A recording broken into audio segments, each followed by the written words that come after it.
running is hard, and the voices in my head sometimes are telling me, you could just stop or you could do whatever. But I always say to myself, even during these races, I say, I asked for this, but he didn't. Today, I am lucky to be joined by a runner of mine, Sal. He is a devoted husband, an amazing dad to two sons, and he has a demanding career that leaves him with a long, early commute each morning. And yet, he is still finding time to train for his first marathon because it is something that is incredibly important to him, which we will get into in this interview. He will also share how he only just started running in some races for the first time this year and what that experience has been like.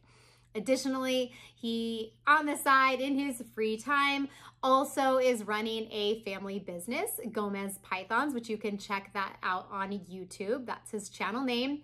And he is a breeder of different types of pythons. So if you're into that, definitely check it out. Like many of us, Sal's why is his driving force behind the big running goals that he has set for himself. But unlike most of us, his family has had to endure challenges that he would never want any other family to have to face. So this interview is really an opportunity for him to share his experience as he is raising money as a charity runner for the New York City Marathon. I hope it leaves you guys feeling inspired as well as full of gratitude as you think about how often we take for granted our own health, our loved ones' health, as well as just the ability to get out the door and run. And if you're in a position to do so and are drawn to his story, donate to his cause so that he can reach his big fundraising goal that he has set in honor of his son and the organization that has helped so many like him. So with that, let's go ahead and get into this interview with Sal. I'm eager for you guys to listen to his incredible story. Also, welcome to the YouTube channel, Sal. I'm so glad you're here. Happy to be here, Jane. Thank you very much for having me. Sal, if you could just give us a little bit of a background on who you are and how you kind of came to running. Maybe talk a little bit about your fitness sports background if you were a runner before and what that looks like. Sure, yeah. So running, no, I've never considered myself a runner. Running was something that I always did just as the cardio, the only cardio that I actually didn't hate to do. So every time I've been involved in fitness and working out for probably the better part of, I don't know, maybe about 15 years. So somewhere in, I guess it was like my late 20s, I got married.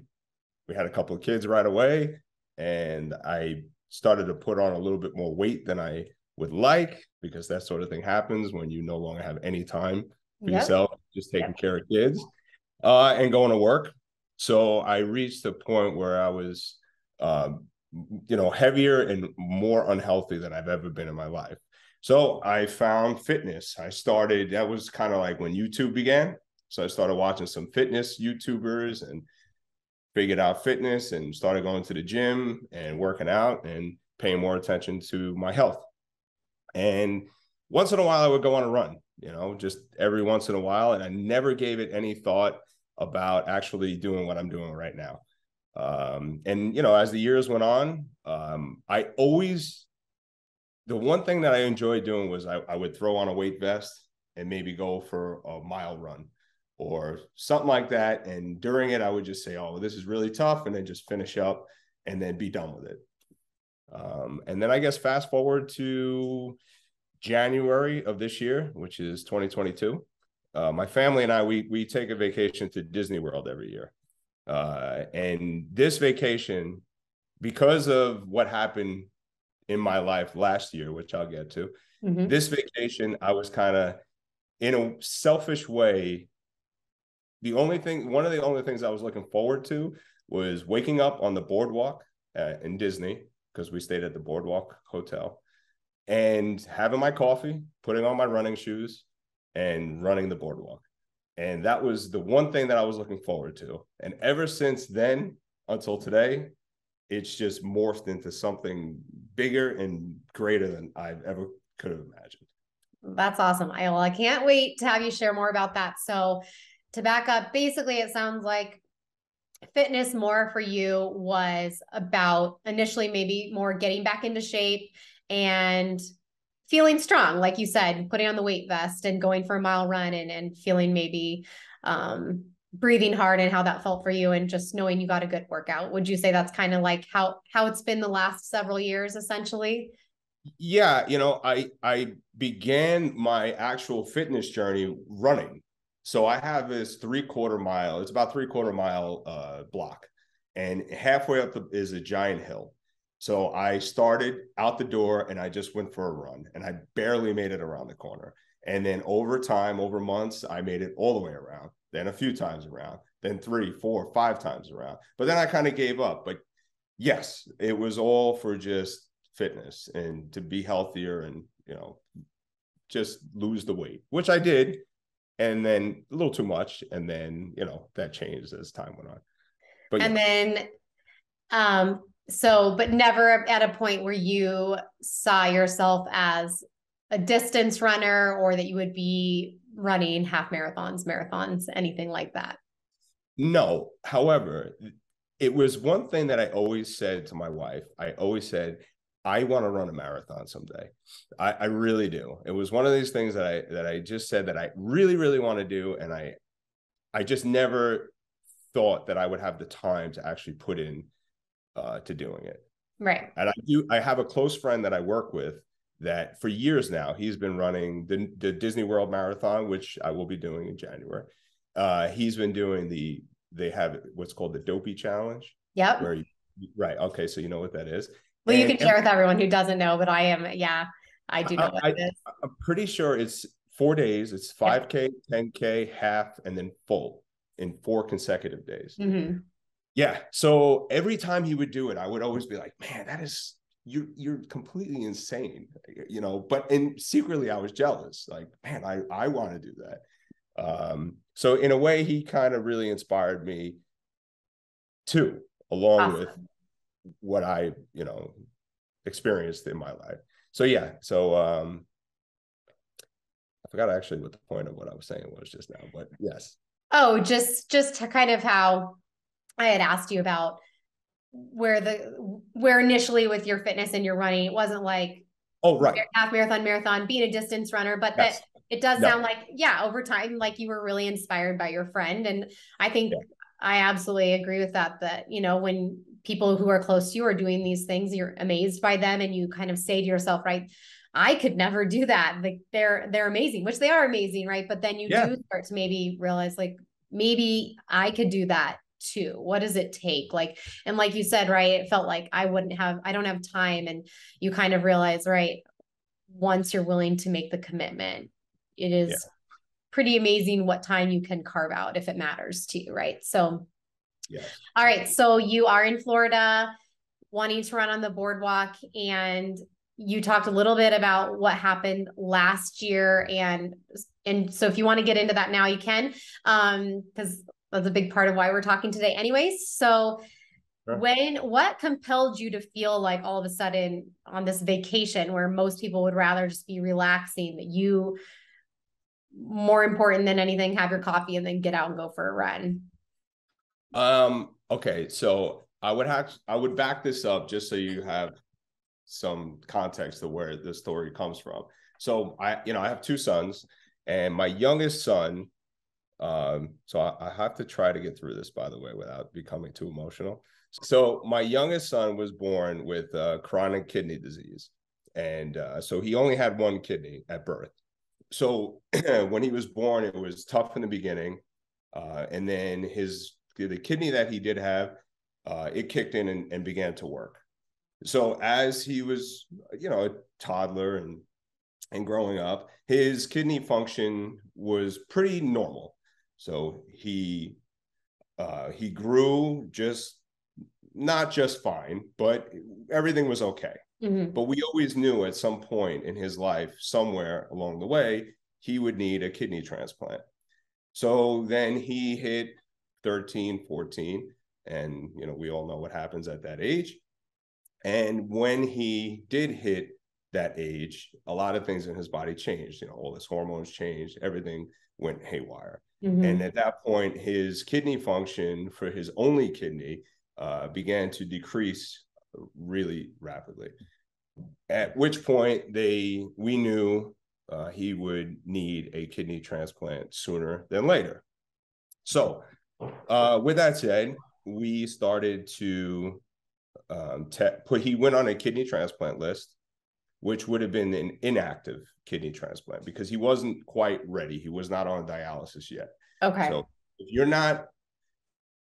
not ready for a kidney transplant, they can't go get you a kidney. Right. Because yeah. They're not gonna. Yeah. Yeah. I was curious. So with him going through puberty, did you know that this was kind of inevitable, this timing, or it took you guys by surprise? Well, it would never took us by surprise, but we didn't know when it was going to happen. So he would go for blood work in the beginning of his life, it was every couple of weeks. Then it was every month. Then it was every 6 months. Then it was every year. Mm-hmm. Once we hit a year, it was kind of like he was on cruise control. Yeah. Everything was okay. He went for lots of checkups, but everything was okay. So it continued on. When he hit that puberty stage, his blood work started to decline. So once that blood work, the kidney numbers, creatinine, BUN, I only know this obviously because, all the doctors. In it. Mm-hmm. Right. Mm-hmm. So once those numbers started to climb, they knew that and they could not reverse it through medication. They knew that we were getting close to the point where he would need a kidney transplant. Mm-hmm. So, which brings me to the present time. My wife did most of the doctor visits. She knew all his medication, everything that he had to do, she knew. So most of the time I made the appointments when I could, but I was at work and I was doing a lot of things. My wife was the one who brought him. So from day one up until kidney transplant, my wife has been the one who is pretty much done 99% of the labor, right? All the work. So during that time that we knew he was going to need a kidney transplant, it was a discussion between my wife and I, and they started testing on me whether or not I was going to be a match for him. Mm-hmm. So it turned out that I was a match.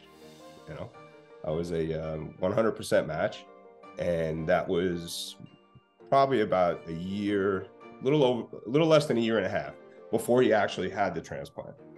And then on June 29th, 21, we had the transplant.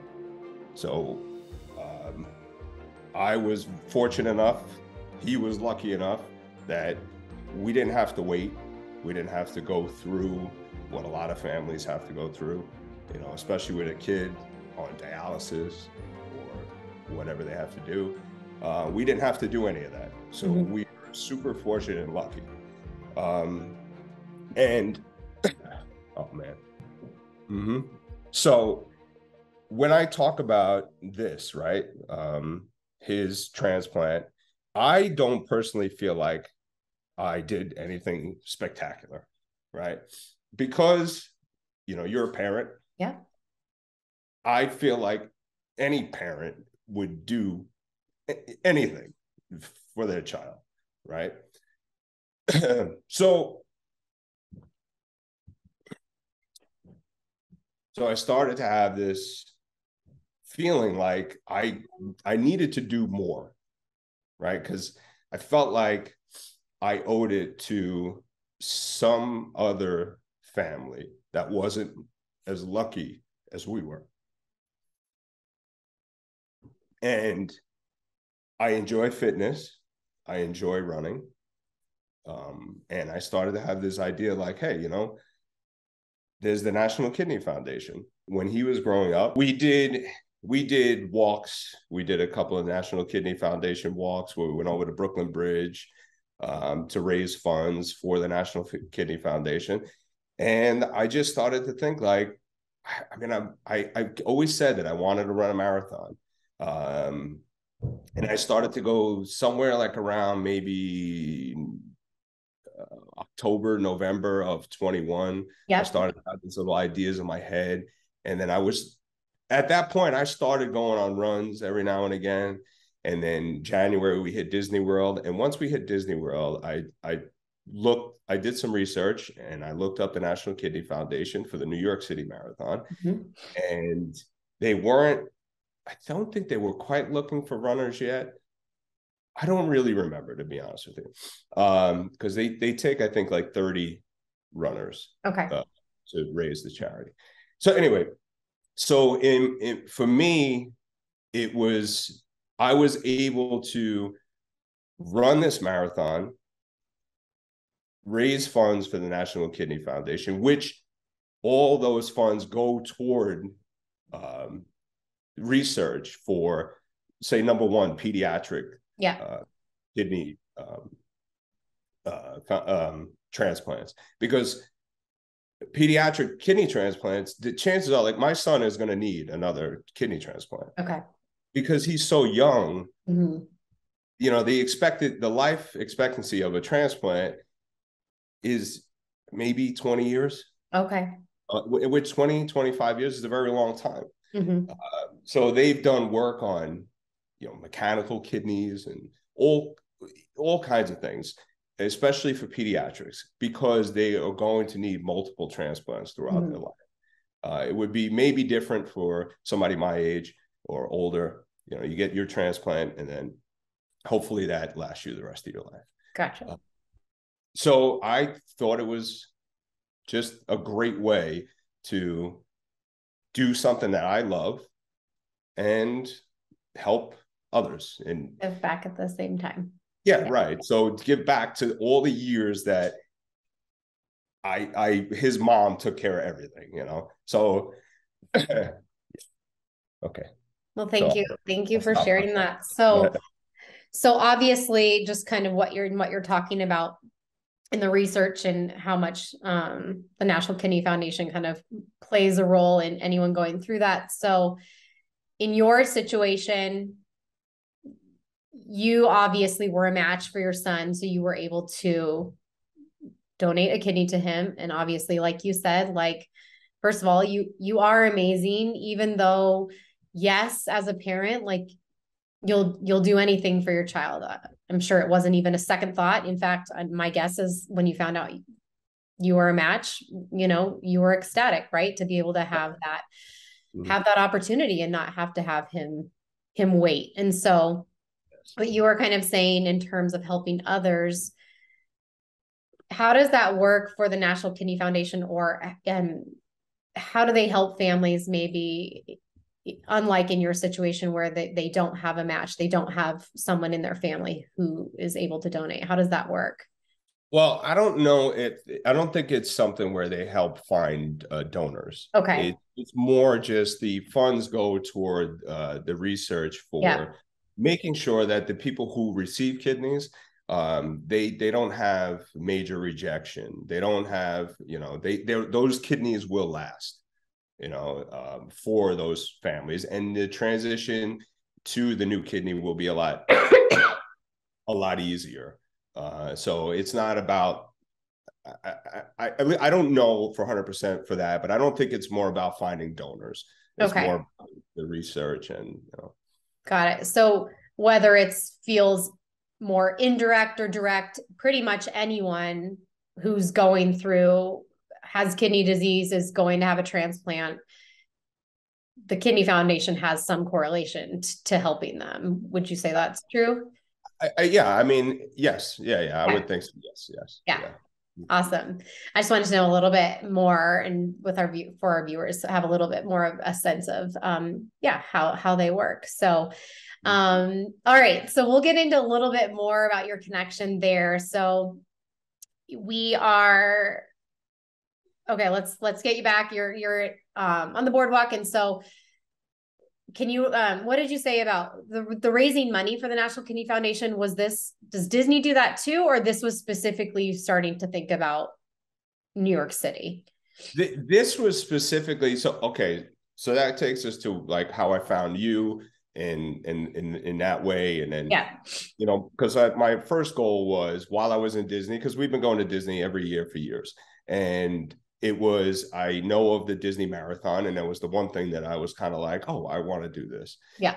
But quickly it turned into more for me. So, and it wasn't enough for me just to think like, okay, I'm going to run a marathon in Disney World. Even though it's a huge accomplishment, a huge feat, I felt a little bit empty, you know, in the training. I wanted more. So when I found the Kidney Foundation, that was for the New York City Marathon. So that's when those thoughts started creeping in my head, saying, well, maybe I'd rather do that. I'd rather do the National Kidney Foundation for the New York City Marathon, and run with a real purpose, you know, like a real meaning, not taking away from Disney World, because I'm super excited to do that, you know, but it's just, it means a little bit more a lot more to me for this. Absolutely. Especially for your first one. All right. So so maybe when you came home, so how did this kind of evolve from you starting to think, okay, I think I want to run New York City, and I think I want to raise money for the National Kidney Foundation in doing so? What was kind of your next thought or next decision?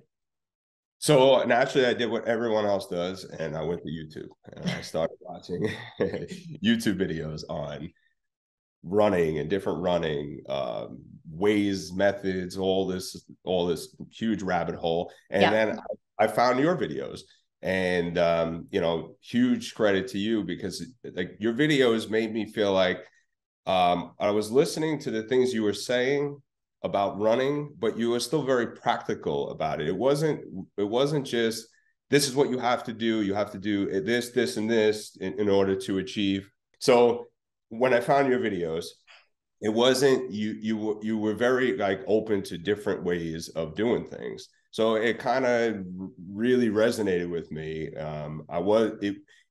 I felt like, oh, wow, you know, you made me feel like I could actually do this, because I could fit it into my lifestyle. I don't have to be treated like an elite runner. I could just be treated like a normal person who wants to run a marathon. Right. So it felt right. And then at the end of one of your videos, you had mentioned about coaching. And that was the first time I even thought about, like, oh, wow, I could actually have a coach. Because my life, much like everyone else, is very busy. Right. And if this was something that I really, really wanted, I didn't want to have the stress of figuring out what to do. I wanted to just have someone say, hey, Sal, this is what you're going to do Sunday through Saturday. And that's what I wanted to do. So then I reached out to you. I think it was through email. I commented on a couple of your videos at first. I was like, oh, wow, this is really great. I'm going to run Disney World, and with no guidance whatsoever, but I knew I was going to do that. And then we talked, and so that was the first thing. We started training. Yeah, I do think that was February. Yeah. I did it in February. And I did tell you that I wanted to run a half marathon first, and you were excited about it. And and that's what we trained for. Well, thank you for the kind words about the channel. And I'm just glad that we connected, and kind of like you were saying about it feeling accessible. I feel like that's always my goal, to be able to make it helpful, but accessible to everyone. And like you said, we are all navigating a lot in our lives, families, work. I mean, those take up most of our time, right? And then where are we going to fit it in? How is this going to happen for me? So really, when you and I started working together, it was, fairly from, I mean, you'd obviously been running, so we started at wherever that was at the time, but had you entered any races? Had you run any recent races? I'm trying to remember. At that time? Yeah. When we started working together. So I think, I never did. There was one time where I was going to run a Spartan race with some friends years and years ago. And I don't even remember what happened, but I never did it. And I never went back to look to run another race. So no, that was the very first time that my first half marathon, I think, was May. It was May 7th. And was that your first race? My very first race was So we didn't do 5Ks or 10Ks before. Okay. Because yeah, no. that was kind of your big thing. Like I want to run the half marathon. And I know that you came to me in enough time and had enough mileage already when you came as a base to obviously get you there. And so that's what we did. So all right. So half marathon in May. And obviously we've been working together this entire time. What was your time for that first half marathon?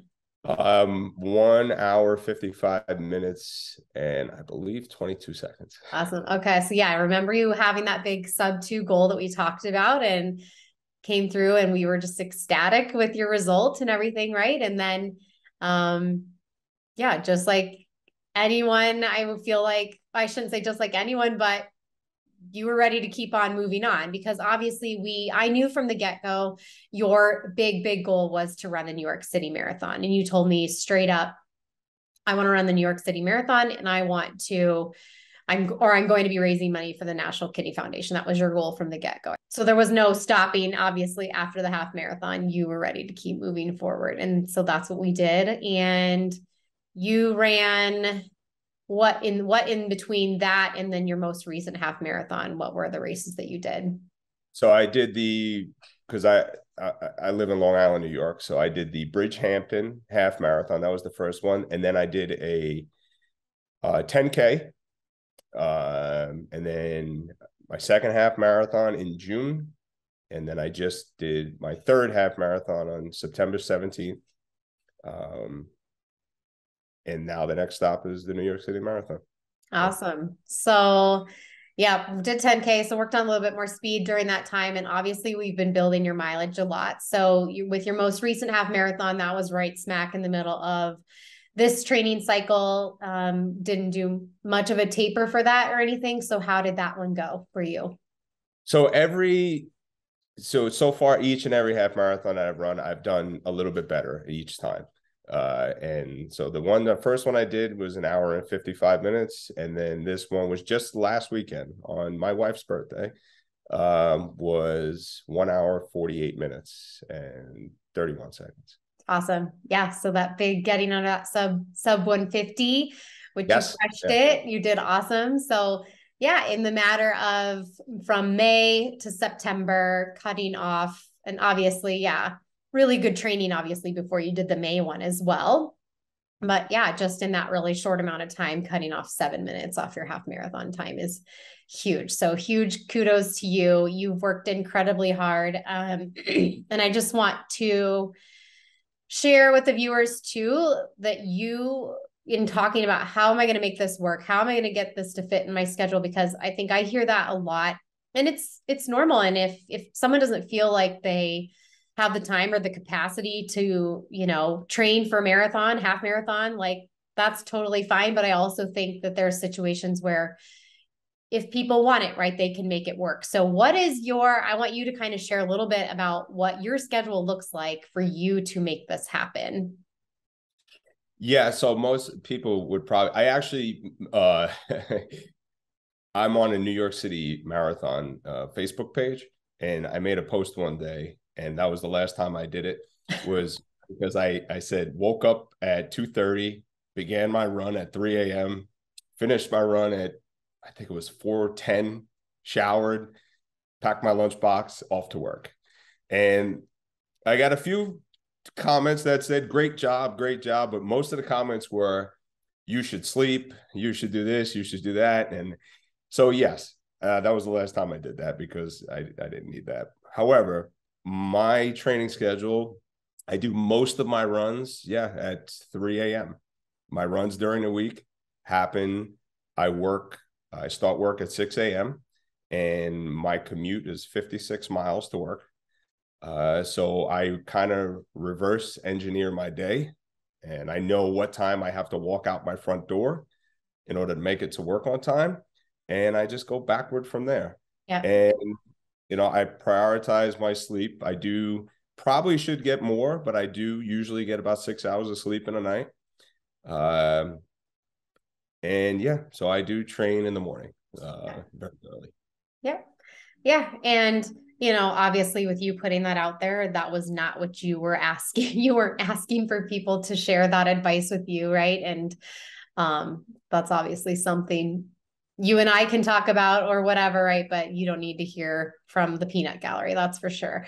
Right. And yeah, at the end of the day, like, is it for everyone? No, but I do think, and I'm not going to sit here and, condone that people should be getting less sleep in order to make it happen, right? Sleep is really important, but at the same time, you are really making it a priority. And you've also shared with me that you do go to bed pretty much as early as you possibly can, and that your wife is extremely supportive of that as well, and does a lot behind the scenes in order for you to get to bed on time so that you can get up early and make it happen.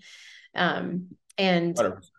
Yeah. And yeah, this is also not something that happened the minute I started running. So exactly. I've always, ever since high school days, I've always had a job that I started very early in the morning. And for years and years and years, I went to the gym 5 days a week. Yep. And that happened at 4 a.m. I would meet the 4 a.m. crew at the gym, wake up at 3, and out the door by 3:30 and at the gym by 4 o'clock. So it's not new to me. Yep. I've been doing it for a very long time, just not, running. Yep, exactly. And obviously, it's a testament for you taking care of yourself because you've been staying healthy and strong through this entire process. You take 2 full rest days a week, which are really, important for your training. And yeah, it comes down to each individual. But I do think that it's important to kind of, yeah, I would think it's important for you to share a little bit about what that looks like. And so that, yeah, people can have an understanding of like when you carve out the time, when you make it a priority, that you can make it work, that yeah, you're having to cut your night short when other people are, watching a show in bed. Like you're not doing that, right? Because you just don't have the time. So what do you think? And obviously, like you said, this is kind of how you've always been. It's nothing new for you. But what do you think continues to drive you to be able to make these sacrifices and get up early and continue to train hard? I love the discipline of it. I really enjoy knowing that I can do something that's difficult. I don't like just going through things and just be easy. So if this, my days are tough as it is, and then I feel like when I do this, the hardest part of my day is already over. Yeah, By I by love that. 4:30 in the morning, I've done the hardest thing I'm going to do all day. Yep. So the rest of the day is kind of easy. I don't know. Maybe it's just my, I don't know, self-mutilation. I have no idea. I don't know. I like the hard work, and I like the discipline. I like knowing that I could complete tough tasks. Yeah. And yeah. Awesome. I totally agree with you about getting it done first thing and feeling like you already accomplished so much right before your work even started. It's nice. So are there times where you feel like you're kind of falling back on thinking about your entire purpose here of your son and doing this for him? And like you said, kind of doing it for your wife also, for all the years that she, spent in time with him, taking him to visits and everything. And the Kidney Foundation, like, does that get you up in the morning? Do you have to think about that to motivate yourself sometimes? I don't think about it for motivation at all. When I use that, because running is hard. When you are really like the workouts that you give me, say like the speed workout, toward the end of them, they get really hard, or these long runs are getting hard. And the voices in my head sometimes are telling me, you could just stop or you could do whatever. But I always say to myself, even during these races, I say, I asked for this, but he didn't, so it's referring to my son, right? So when we were in the hospital and he was going through his transplant and it was very complicated, a lot of things went wrong. And he went through it like it was nothing, right? Like he's done it 10 times already. So I tell myself as it's getting really hard, I really say, he didn't ask for this. I did. I asked for this torture. I asked for this to be hard. So no one has a gun to my head, and I'm not going to give up just because it got a little difficult. Now you're gonna make me cry. I know. I honestly like you've never shared that with me, and like I talk so much about mantras and like I'll share ones that I say or whatever, and like or when people are thinking about them, I think it's so important to find something that that's unique, and yours is so unique to your situation that it's absolutely going to help Yeah. you in the moment, like reminding you of your why and pushing you forward when it gets really, really tough. So thank you for sharing that. Yeah, of course, man. It really means a lot. So even though it's emotional and hard for me to talk about it at times, I'd love to talk about it. It's Yeah. not always the thing going through my mind when I'm running, because like I said, this has it's completely morphed into, I guess, an obsession at this point, and I absolutely love it. But I always default to that when it gets really, really difficult. Yeah. Yeah. I mean, I've talked a lot about this. Like, you've got to have discipline over motivation. Like, if Yeah. you're waiting for the motivation, it's like, and you're clearly just very disciplined and that you like doing it, right? That helps too. But that there's no question whether you're getting up early to do it. You're just doing it, right? So you don't really have to give it a second thought, but more so you're really tapping into that why in those really tough moments in a race or in a hard workout or at the end of a long run, or, obviously it's going to happen in your marathon, and you're ready for that. So let's talk a little bit more about just running New York City Marathon, how you're feeling about that coming up. And I want to make sure too that we get your donation link out there for everyone, because I would love if people would, if they have the heart to do so, to donate to your cause. You've worked incredibly hard. So share a little bit about raising money for them and how you're feeling right now about all of it. Luckily for me, I have a giant support system. My family, my friends, they were the ones who helped us through that entire summer last year, when we were in the hospital for weeks at a time. So for me, the raising the funds has kind of come easy, because everyone that helped us helped me again. When they heard that I was doing this, they just poured out and just donated to the Kidney Foundation fundraiser. So I have shared it on my social media, very little. Most of it all has been just my close family and friends. Nobody in my family, except for my cousin, one of my cousins, she has run marathons and she has done biathlons, maybe triathlons. No one else in my family has ever done anything like I'm about to do. Mm-hmm. So they were all just super impressed, and everyone just donated beyond my expectations. I mean, the generosity has just been beyond what I expected. That's awesome. Well, so I mean, I would love for this running community, as they're able, whatever you guys might be able to donate. So I'll place that link below, and you can read a little. I know he already shared, but he has his story there on that link as well. And how much have you raised so far? What's that like, raising money for charity? How much do you have to raise? I've raised so far. So in order to run for the National Kidney Foundation, they require you to, it's basically a $3,000 fee, right? So once I signed up, I'm obligated for $3,000. Mm-hmm. But I've more than doubled that. I think it's somewhere around 6,500. That's amazing. But I have a personal goal, because I've been in contact with the coordinator for the race, and she's been very helpful, very supportive. Lots of great information that I've gotten from her. So I have a personal goal of trying to reach 10,000.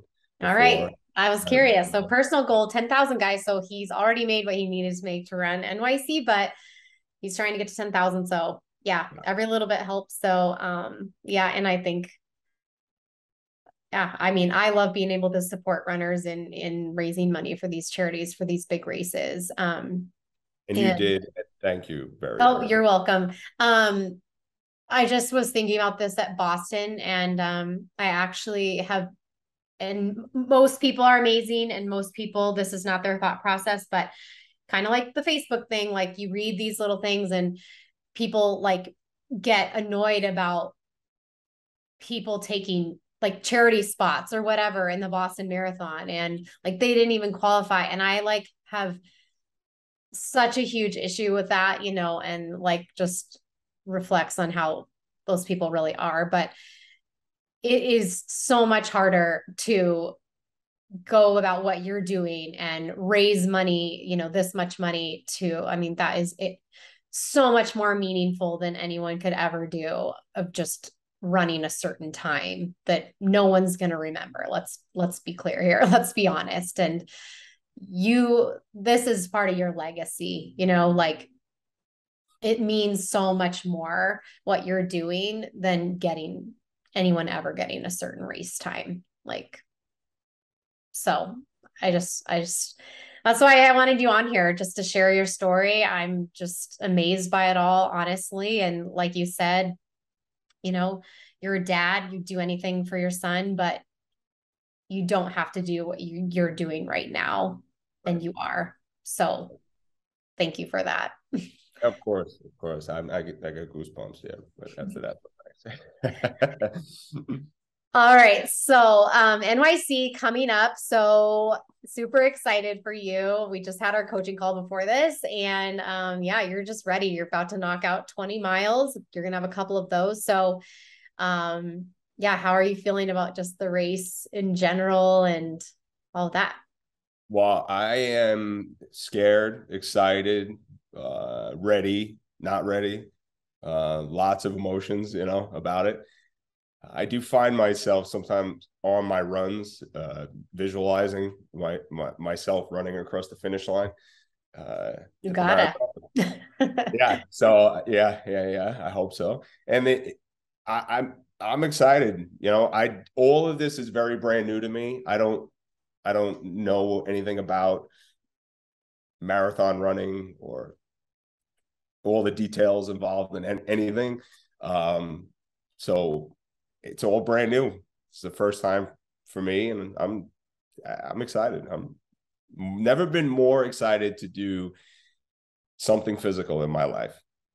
That's really cool. I love hearing that. I know. I mean, obviously, I know my excitement about marathons comes through a lot in my videos and how much I love the distance, and just, I know it's not for everyone, but at the same time, like, there's nothing like it. I can't wait to hear how you feel crossing the finish line. There's no other feeling like it. And I feel like for you, why you're running, it's just going to be tenfold. So I'm yeah. just upset that my family won't be able to be at the finish line because they don't Oh, know. There's no, as far as I know, there's no spectators allowed at the finish line. right at the finish line, but you'll see them like soon after, or From what I'm reading, yeah, shortly after I cross the finish line, I'll see them. will they be along the course though at some Yes, point?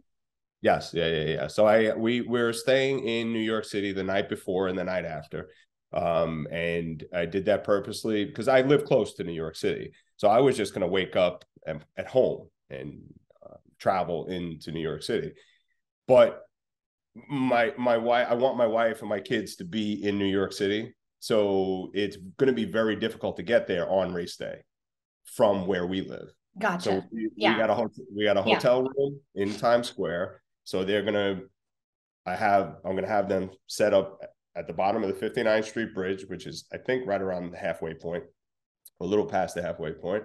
And then they're gonna walk over a couple of avenues to Fifth Avenue, and then they'll see me toward the end, maybe about 4 or 5 miles before I cross the finish line, which I'll probably really need them by then. Yeah. Yeah. Well, yes, it is going to be very different than the races you've run where you run a half marathon and smaller races, cross the finish line and get to give your family hugs immediately, right?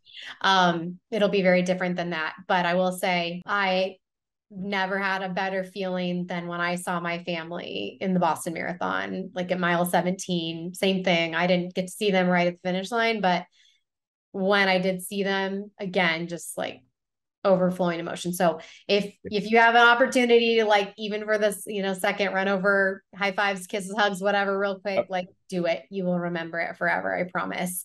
And yeah, I just like chills thinking about it for you. So let's wrap up in a minute, but I want to hear a little bit about just advice that you have for, and maybe anyone else training for their first marathon. What would you tell them?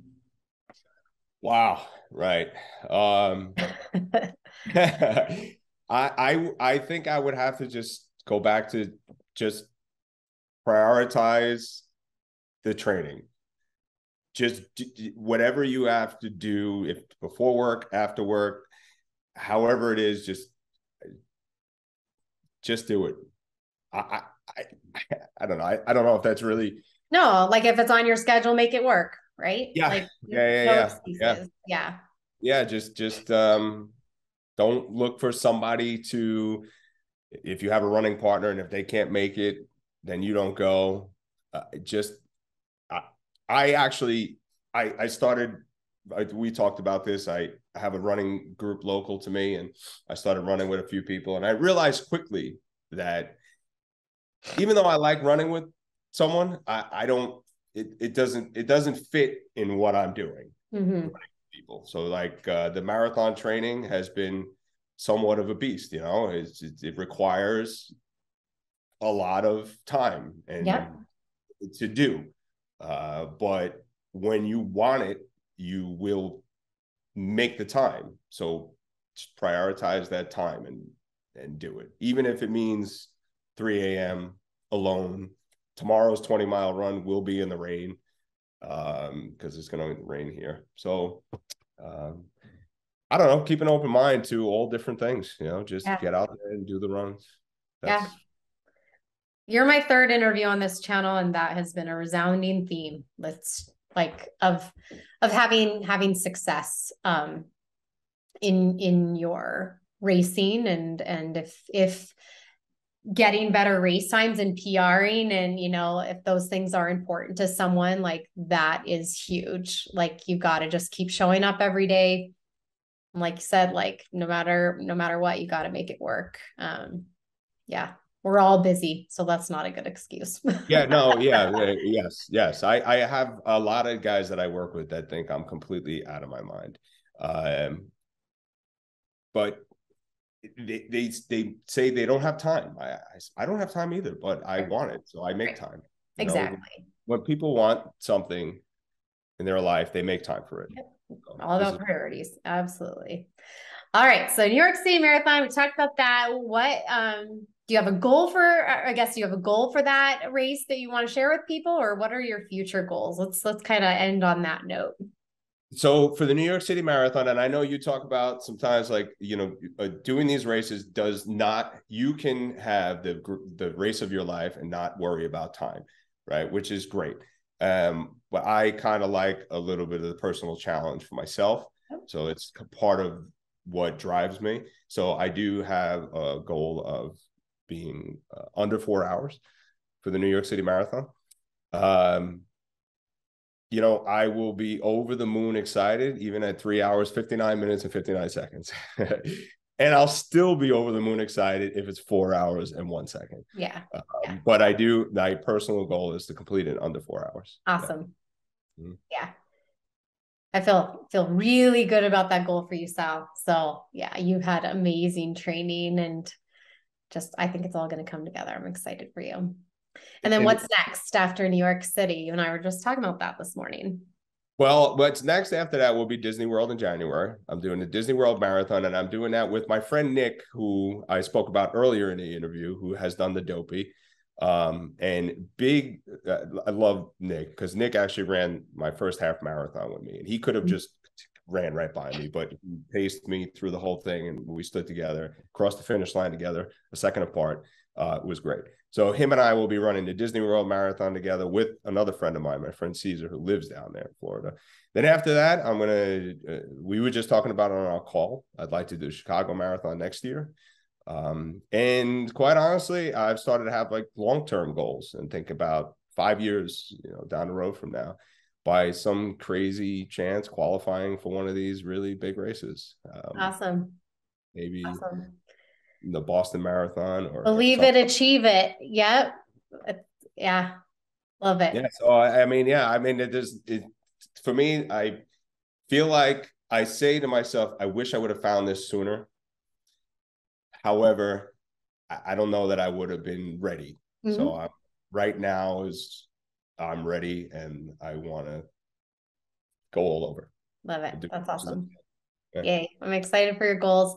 Well, thank you, Sal, for being here on the channel today. And just really wish you all the best in the New York City Marathon, and huge congratulations to you in what you've already achieved for the National Kidney Foundation and in the money that you've raised for them in your endeavor, and hoping that we can get some more viewers out there donating for you, and wishing you best of luck to get that 10,000 plus goal as well.